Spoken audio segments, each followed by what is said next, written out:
कौन सी वो तीन चीजें थी जो कि इसमें सीए फाउंडेशन में बड़ी चैलेंजिंग थी? जब वो मैंने एक कॉपी में लिखता जा रहा था जो चीज मिसिंग है, ठीक। मतलब मैं खुद देखता था, मुझे हंसी आती थी, क्यों मैंने किया है सब। था तो आपने डेली रूटीन क्या सेट कर रखा? Law okay. थोड़ा दिक्कत करता था सर, क्योंकि ऊपर से जब कॉपी दिखी और थोड़ा दिक्कत हुआ। लगभग 40 डेज बचे हुए हैं अनमोल। बच्चों को क्या वैसी तीन गलतियां नहीं करनी चाहिए जो कि यदि वो करेंगे तो फॉर श्योर जो है वो फेल होना है? लेकिन तब यही था कि अब करना है। दूसरा क्या कर रहा है उससे ज्यादा जो है वो हमको ध्यान नहीं जी देना सर। है। क्या वो तीन चीजें कर लेनी चाहिए जो कि सक्सेस होने के लिए सीए फाउंडेशन में बहुत जरूरी है? रख हौसला वो मंजर भी आएगा, रख हौसला वो मंजर भी आएगा, दरिया खुद चल के तेरी प्यास बुझाएगा। यूं थक कर ना बैठे मंजिल के मुसाफिर, मिलना भी होगा और मिलने का मजा भी आएगा। ये सीए डिग्री भी मिलेगी और तेरे को मिलने का मजा भी आएगा। सो ये जो लाइन थी ना वो आज तक मैं बोलता था, बट इसको सच कर दिखाया है अनमोल भाई ने। अनमोल है हमारे साथ जो कि आपका रियल जो है अपना एक्सपीरियंस शेयर करने वाले हैं। ये वीडियो कोई मोटिवेशन काइंड ऑफ नहीं होने वाली, बल्कि अनमोल की एक रियल जर्नी होगी जिससे आपको हेल्प मिलेगी कि आखिर अनमोल ने अपनी जर्नी में बाउंस बैक कैसे किया। क्या वो चीजें थी जो कि अनमोल ने गलतियां की, क्या वो चीजें थी जब अनमोल पास हुआ उन चीजों को स्ट्रेंथ में लेके आया। और बहुत सारे बच्चे रहते हैं जो कि लॉ में डरे हुए होते हैं, बट यहाँ पे अनमोल कुछ स्ट्रेटजी शेयर करने वाला है जो कि फॉर श्योर आपको लॉ में काम आने वाली है। सो वेलकम अनमोल, कैसे हो आप? Thank you sir for the introduction. Great great. कहाँ से हो दोस्त, थोड़ा सा हमारे ऑडियंस को बताओ कि आप कहाँ से बिलोंग करते हो। सर मैं मुगल सराय से हूँ। ओके। वाराणसी नियर है ये। And sir, right. मैंने जब ये मेरा सेकंड अटेम्प्ट था फर्स्ट ऑफ ऑल, कि जब ओके। सेकंड अटेम्प्ट दे रहा तो एक डर तो बना ही रहता है कि पहले अटेम्प्ट नहीं निकला है। एक डिमोटिवेट राइट। तो रहता ही है। सब लोग बोलते ही हैं कि वो तुम्हारा पहले बार में निकला नहीं है, क्या करोगे, टाइम ज्यादा लग रहा है, एक साल हो ही गया है। तो उस चीज पे मैंने पहली बार बोला कि टाइम ज्यादा लगे ना लगे, मेरा खाली मैं एक ही ऑप्शन लेके चल लो अपने फ्यूचर का, कि मुझे सीए बनना है। तो तो अब वो एक आपने मोटिवेट। 12th पास आउट कब किया अनमोल? सर ये 2024 में। 24 में आपने पास आउट किया था, और पहला सीए फाउंडेशन का अटेम्प्ट कब दिया? सितंबर 2024 में सर। सितंबर 2024 में। कैसी उसमें जी। प्रिपरेशन थी अनमोल? सर प्रिपरेशन ऑलमोस्ट ठीक थी, जैसे मेरा अकाउंट सर पहले से 12 से अच्छा था, एंड ओके। इकोनॉमिक्स भी मेरा सही था, एंड मैथ साइड से मैं था ही। क्लास 12th में मैंने हम्म। कॉमर्स प्लस मैथ ली थी, तो उससे थोड़ा सा ओके मुझे ग्रेट। आसानी पड़ जाती थी, कैलकुलेशन ज्यादा कोई दिक्कत करती नहीं थी। Law okay. थोड़ा दिक्कत करता था सर, क्योंकि जब पहली पहली बार लॉ शुरू किया था अप्रैल में, तो लगता हम्म। था चल ही क्या रहा है जिंदगी में, कुछ समझ ही नहीं आ रहा था। That's a great. चल ही क्या रहा है, लॉ में बहुत सारे ऐसे स्टूडेंट हैं। सर आपको भी यदि ऐसा फील होता है या फिर आप लॉ की वजह से फेल हुए हो, let me know in the comment box पर। हाँ यार, ऐसा ही चलता है कि क्या चल रहा है। ठीक वही है। सर। सो अनमोल, कितने मार्क्स आए थे फर्स्ट अटेम्प्ट जब आपने दिए थे? सर अकाउंट्स में मेरा आए थे 60 मार्क्स। Okay great. लॉ में मेरे 34 मार्क्स आए थे, इसमें मेरी दिक्कत हो गया था। ओ भाई। राइट। ओके। हाँ। एंड मैथ मैथ में मेरा 50 मार्क्स आए थे, एंड हाँ। इकोनॉमिक्स में मेरे 56 और 57 ऐसे कुछ था, मतलब इतना क्लियर नहीं है, लेकिन 56 आई थिंक मेरा था। ओके। सो मतलब सबसे जबरदस्त यदि आपने कम बैक किया है वो एक सब्जेक्ट है, वो है लॉ। क्योंकि बाकी तो मैं देख रहा हूँ ऑलमोस्ट आपके जो है सिमिलर, पर जी सर। लॉ में आप 34 से 60। और श्योर हम जी इसके सर। बारे में डिटेल में बातें करेंगे आपने क्या वो स्ट्रेटजी फॉलो की। बट बिफोर दैट मेरे को एक बात बताओ अनमोल, कौन सी वो तीन चीजें थी जो कि इस जर्नी में सीए फाउंडेशन में बड़ी चैलेंजिंग थी, जो कि आपको लगता था, उनसे डर लगता था? जी सर। सर पहला तो लॉ ये सब्जेक्ट, उससे डरावना मुझे कुछ नहीं लगा अपनी पूरा अभी तक जर्नी में। एंड सेकंड कि जब लॉ में तैयार करता था तो उसमें सबसे जरूरी लॉ में होता है कि sir answer writing, concept clear right. Plus answer writing. अगर आपका राइट। Concept clear right. नहीं होगा तो आप 5 आंसर राइटिंग करिए कि 10 आंसर, वो उससे मतलब ज्यादा आपको बेनिफिट नहीं मिलेगा। तो वो चीज मुझे ओके। बहुत डिफिकल्ट लगती थी। एंड पहला तो यही था, एंड सेकंड की टाइम मैनेजमेंट थोड़ा मुझे लगता था कि टाइम मैनेजमेंट मेरा हो नहीं पा रहा है, क्योंकि जब शुरुआत शुरुआत में बैठा था तो मेरा 3 सब्जेक्ट में रोज लेके चलता था सर, क्योंकि इकोनॉमिक्स मेरा बहुत सही था तो उतना मैं ध्यान देता भी नहीं था। हम्म। थोड़ा सा मैं कम ध्यान देता था इकोनॉमिक्स में। एंड हम्म। ज्यादातर टाइम मैं लॉ में देता था, जिसकी वजह से टाइम मैनेजमेंट मेरा उतना अच्छा हो नहीं पा रहा था फर्स्ट अटेम्प्ट में। ओके। राइट। एंड तो सर थर्ड राइट। थर्ड सबसे कॉमन तो यही था कि थोड़ा सा प्रेशर रहता ही है सर, कि सब ओके। क्या कहेंगे मतलब पढ़ा दो, दे।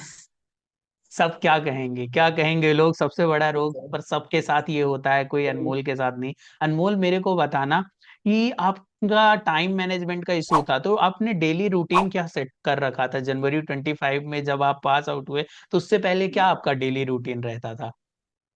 सर जनवरी 25 के लिए मैंने पहले तो सोच लिया था कि अब ये लास्ट अटेम्प्ट है। सबसे पहले एक माइंड में एक चीज रहनी चाहिए कि क्योंकि आप अगर सोचेंगे कि आगे भी एक अटेम्प्ट है, तो वो फिर चीज क्लियर नहीं होती है। सबसे पहला अपना यही लेके चलना कि वन एंड लास्ट अटेम्प्ट अब यही है क्लियर। ये मैंने अपने माइंड पे राइट। क्लियर किया। ये समझ लिया कि ये मुझे पास करना है अटेम्प्ट, क्योंकि एक बार नहीं होना तो ये चीज अब लगती थी। तो वो चीज ना मैंने जानबूझ के बोलना चाहिए, लेकिन ईगो पे ये बात मैंने ली कि हाँ मैं नहीं हो पाया तो क्यों नहीं हो पाया। तो वो अरे चीज मैं भाई। ईगो में लेके चला एंड उस चीज को मैं आगे बढ़ाया। उसके बाद सर मैं सुबह 7 o'clock में उठ जाता था। मेरा था कि राइट। 7:30 तक लास्ट टू लास्ट मुझे बैठने ही बैठना है। ओके। एंड 7:30 to 10:30 मैं पहले अपना अकाउंट्स क्लियर करता था, क्योंकि सुबह का टाइम में सर मैं ज्यादातर रात में पढ़ता था ना लॉ, क्योंकि मैं थोड़ा रात में जागने वाला ज्यादा जागता हूँ। तो सुबह मैं अपने ओके। पहले आपको अपने आप को ये पूरा तैयार करता था पूरे दिन के स्टडी के लिए, क्योंकि सर राइट। लॉ अगर आप सुबह सुबह लेके बैठेंगे, एक तो वैसी राइट। थ्योरी है, नींद आनी कंफर्म है। तो ओके। वो अकाउंट से मैं पहले लेके चलता था, जिससे अब मुझे राइट। पता है कि एक मेरा सब्जेक्ट हो गया है। एक तो स्ट्रांग भी था, तो वो एक मोटिवेशन रोज मिलता ही था कि हाँ मेरा ये तैयार हो रहा है। फिर हम्म। दोपहर के टाइम में अपने मैथ को मैं ले लेता था ज्यादातर, कि मैथ को मैं कोई एक चैप्टर मैंने पकड़ा, मिनिमम टू मिनिमम मुझे कॉन्सेप्ट मैंने 3 फेज बनाए थे मैथ में। पहले दो हम्म। दिन जो 2 से 3 दिन में अपने एक सारे कॉन्सेप्ट क्लियर करूंगा। जितने भी मेन इंफॉर्मेशन है, फॉर्मूले हैं, वो सब मैं एक अलग डायरी में लिखता था। एक कॉपी मैंने 3 कॉपी मैंने बनाई थी, कॉन्सेप्ट क्लैरिटी की, फॉर्मूले की अलग कॉपी, एंड प्रैक्टिस करने की तो मैंने एकदम कॉपी तो इतनी बना दी मुझे याद भी नहीं है, 5-6 कॉपी मैंने बना दी ओके। थी। राइट। बहुत एंड बढ़िया। सर लास्ट में शाम में मैं जैसे कोचिंग में पढ़ाता भी था, तो उस टाइम में कुछ नहीं कर पा रहा था। अच्छा भाई, तुम पढ़ाते भी थे? जी सर। किनको?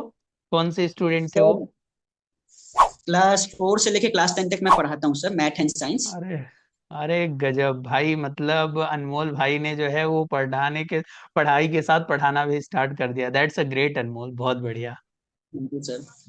तो ये शाम में तो ओके। मेरा ज्यादातर टाइम उसी में निकल जाता था पढ़ाने में। उसके कितनी बाद सर इफेक्टिव आवर्स स्टडी हो जाती थी अनमोल? लगभग कितने मेरा सर ऑन एन एवरेज आपने पढ़ाई की होगी, कितने घंटे? मेरा टारगेट था कि 10 to 12 तो मुझे रोज निकालने हैं। 10 to 12 आवर्स डेली का निकालना ही निकालना जी है, सर। नहीं? हाँ। ओके। राइट। जी सर। आपको मैं सेशन में भी देखता था, बड़े ऑनेस्ट होके आप सारी चीजें अटेंड करते थे। तो हम लेटर पार्ट में बिल्कुल चल रहे हैं कि आपने जो लॉ में कमबैक किया, तो उसका क्या जी सर। ऐसा राज था कि 34 से जो है वो 60 मार्क्स अचीव किए? क्या उसकी वजह थी? सर जब 34 मार्क्स मेरे आए थे, तो मैंने जैसे अपने भाई से बात किया, क्योंकि वो भी एक सीए कर रहा है। तो वो भी सीए कर रहा है, तो उसने बोला कि एक बार अपनी कॉपी मंगवा पहले। ठीक है। तो एंड मैंने आईसीआई के थ्रू अपनी कॉपी मंगवाई थी। राइट। तो जब उसके 10 दिन आई थिंक लगा था, उस टाइम तक मैंने सब्सक्रिप्शन ले लिया था। तो तैयारी में कर ही रहा था। एंड जब कॉपी आई है, तो मैंने देखा कि मेरे मेजोरिटी आंसर मेरे प्रोविजन सही थे। प्रोविजन में मेरी गलती थी ही नहीं किसी भी क्वेश्चन में। वहां मेरी गलती क्या हुई, एक तो कंक्लूजन में मैंने थोड़ा एक्टिव पैसिव मैंने बहुत ज्यादा यूज कर दिया। सेकेंड थिंग ठीक है। कि जो मुझे वर्ड और अच्छे तरीके से लिख सकता था, मतलब हम्म। एक लॉ में होता है ना कि सर आंसर ज्यादातर अगर एग्जामिनर को लॉ के लैंग्वेज में देंगे आप, तो वो हम्म। बहुत मतलब इम्प्रूव होता है, उसमें आपके नंबर बढ़ते बढ़ते हैं, क्लियर है वो। एंड जो राइट। Underline right. आप करेंगे, अंडरलाइन अगर आप करते हैं, ज्यादा नहीं हम्म। क्वेश्चन, लेकिन अगर पहले के 2 या 3 क्वेश्चन में आप करते हैं, वो भी एक इफेक्ट डालता है एग्जामिनर के ऊपर। तो वो सब मैंने देखा कि वो सब मैंने नहीं किया था पहले वाले एग्जाम में, जिसकी वजह से राइट। मेरे माइनर मिस्टेक भी हो ही रहे थे। तो वो सब हम्म। करते कराते में 34 मार्क्स आए।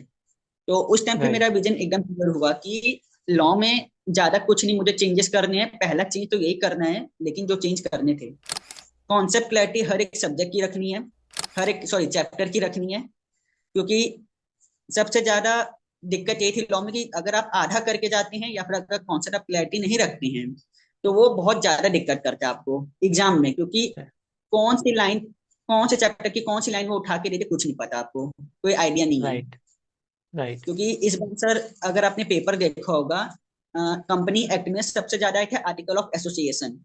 वो ज्यादातर राइट। कभी भी उन्होंने कोई भी अटेम्प्ट में ऐसा क्वेश्चन उठाया ही नहीं था एओए के नहीं ऊपर। पूछे जाते थे। बिल्कुल। जी सर। तो ये एकदम सरप्राइजिंग तो मेरे लिए सबसे ज्यादा यही था। ओके। एंड मैंने अपनी कॉन्सेप्ट क्लैरिटी रखी। एंड फिर उसके बाद सर मैंने क्वेश्चन आंसर में मैं फिर आगे बढ़ा। तो जब शुरुआत शुरुआत में लिखता था, अब जब जिसकी इतनी प्रॉब्लम है ऊपर से जब कॉपी दिखी और थोड़ा दिक्कत हुआ। लेकिन तब यही था कि अब करना है, करना है तो करना है। तो उसमें मैं बढ़ता गया। पहले दो तीन क्वेश्चन मेरे आंसर मैंने ऐसे बनाए जो कि मतलब मैं खुद देखता था मुझे हंसी आती थी, क्यों मैंने किया है सब। उसके बाद फिर जब राइट। इम्प्रूवमेंट होगी गई इम्प्रूवमेंट, क्योंकि एक बार में तो सर कुछ होता नहीं है, वो हम्म। करते रहना होगा चाहे अच्छा हो कि ना हो, आपको करना ही वो करना राइट। है, लॉन्ग में राइट। अच्छे राइट। मार्क्स चाहिए। तो वो मैंने करता गया करता गया। एंड कम से कम 10 से 12 क्वेश्चन मेरे अच्छे नहीं गए थे। हम्म। मतलब जो मुझे चाहिए था, जिस जो एग्जाम में चाहता है, मैंने अपने आप को समझ लिया लिखने के बाद कि मैं एग्जामिनर हूँ। हम्म। एंड मेरे पास अगर कॉपी आई है वो, तो मेरे लिए हम्म। वो क्या क्या चीजें होनी चाहिए उन आंसर में, वो मैं फाइंड आउट ओह करता था। भाई ग्रेट। मतलब अनमोल जो है वो बहुत ही ज्यादा डीप चला गया। तो जैसे आप टेस्ट देते थे और जो टेस्ट में रिमार्क आते थे तो उनको भी आप हम्म, रीड आउट करते थे, सारी चीजें कैसे इम्प्रूवमेंट जी सर। किया, एक बार बच्चों को बताओ ना। सर जैसे मैंने जब पहला टेस्ट दिया था तो मेरे आए थे 41 मार्क्स आउट ऑफ ओके 100। ठीक है। राइट। है ना। क्योंकि उसमें मैंने 3 घंटे का मैंने लेके चलता, कोई चीटिंग नहीं रखी थी कि हाँ अगर कोई हम्म। सामने पे देख ही नहीं रहा तो मैं कैसे भी लिख लूं। ऐसा नहीं था, तीन हाँ, घंटे मतलब 3 घंटे एक ईमानदारी अपने अंदर लेके चल रहा था। मतलब जूम सेशन चल रहा है पर उसमें ईमानदारी रखना हाँ है, कभी ऐसा नहीं कि पलट हाँ करके देख लेना है। हाँ, वो सब नहीं राइट। करना। वो बिल्कुल तीन सही घंटे बात है। मैंने रखे। 80 मार्क्स मेरे मेरे अटेम्प्ट हो गए थे पहले वाले में।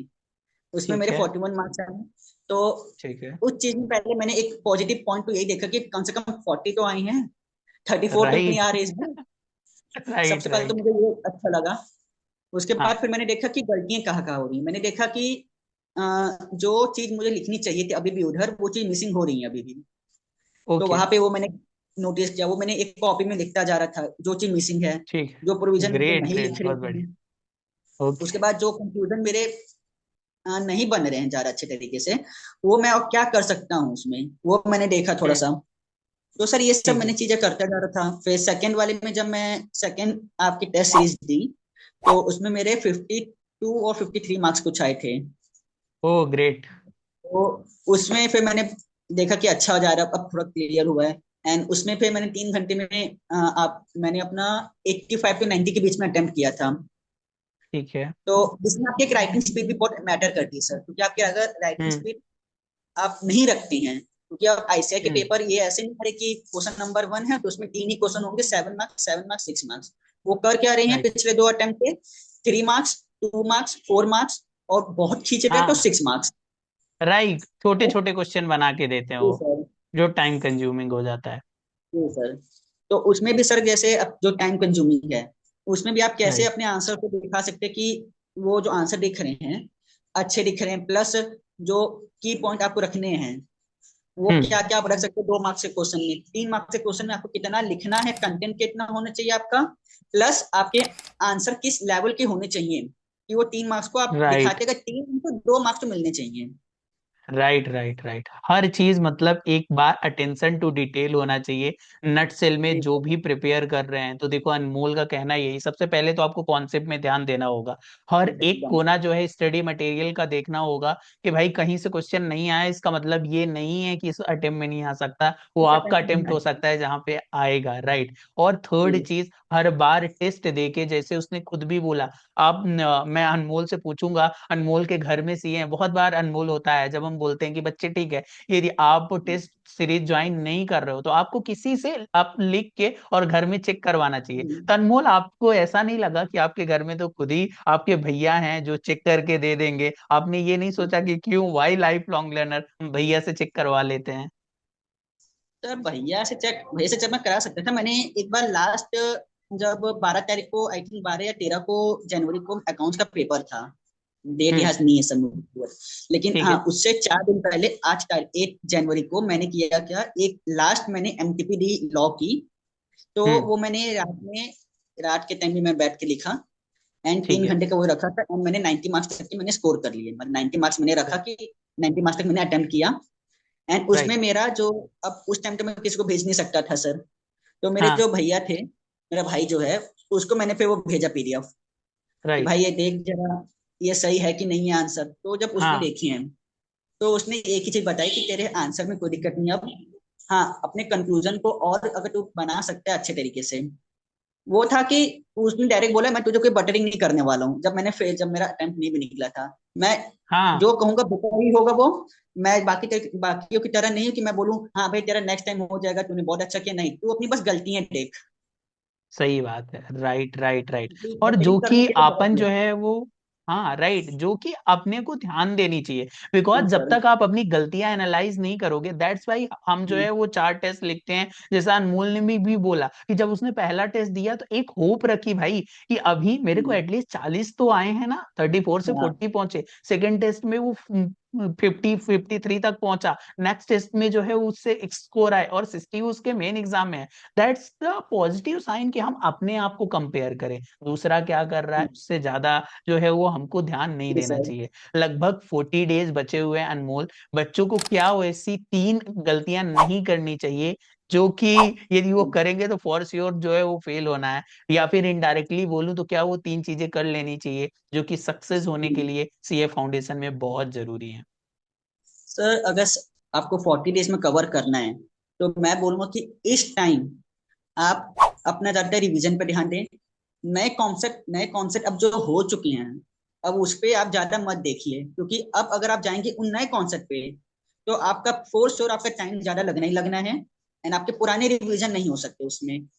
तो राइट। वो पहले आप रखिए कि अगर आप पहले रिवीजन करिए, अगर उसके बाद अगर टाइम बच रहा है, देन आप जाइए उसके पास। देन आप अगर अगर आपका अकाउंट्स में अगर मान लीजिए आपके NPO and bill of exchange अगर नहीं हुआ है, देन आपका राइट। बाकी तो हो गए ना, तो आप पहले उसको राइट। Revise right. करिए। अगर 3 घंटे का आपने अगर शेड्यूल बनाया है, तो 3 घंटे में 2 घंटे तो आपने रिवाइज करिए। रिवाइज करने का सेंस है कि आप सारे मत क्वेश्चन लगाने लगिए, आप गिने चुने क्वेश्चन पकड़िए, एंड उसमें देखिए कि वो सारी एडजस्टमेंट आनी चाहिए, जिससे आपका वो पुरानी एडजस्टमेंट भी क्लियर हो जाए, प्लस आपका वो क्वेश्चन, क्योंकि अगर एडजस्टमेंट भी क्लियर हो जा रही है आपको, तो आपको एग्जाम में हेल्प देंगी। क्योंकि पूरा नहीं क्वेश्चन हुआ ना, तो एडजस्टमेंट पे तो मार्क्स मिलनी ही मिलनी है, कंफर्म है वो तो है। राइट। अकाउंट में सबसे बेनिफिट मुझे यही लगता है। फिर लॉ में आपका कि लॉ में तो मैं डायरेक्टली बोलूंगा अब कुछ नहीं शुरू करो, नया तो मत ही शुरू करो अब। नए पे जाओगे पुराने से भी जाओगे, फिर अगर नए पे चले गए तो खाली आप राइट। अब आंसर प्रैक्टिस करिए, एंड जितना हो सके कि आप लॉ को रिवाइज करते रहिए। अब आप अगर नोट्स बनाए हैं तो नोट्स से देख लीजिए, या फिर अगर बुक से आप कर रही हैं तो आप बुक से भी आप कर सकते हो, उसमें नहीं। मैंने तो सब बुक से मैंने ज्यादातर किए थे, नोट्स मेरे नहीं बने थे।